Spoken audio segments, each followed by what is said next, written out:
कहो कि लोगो आओ मैं तुम्हें वो चीजें पढ़कर सुनाऊं जो तुम्हारे परवरदिगार ने तुम पर हराम कर दी हैं।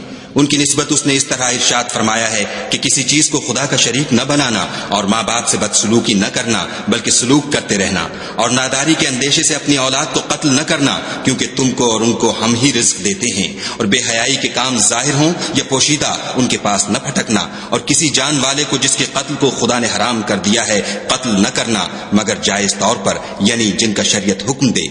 इन बातों की वो तुम्हें ताकीद करता है ताकि तुम समझो।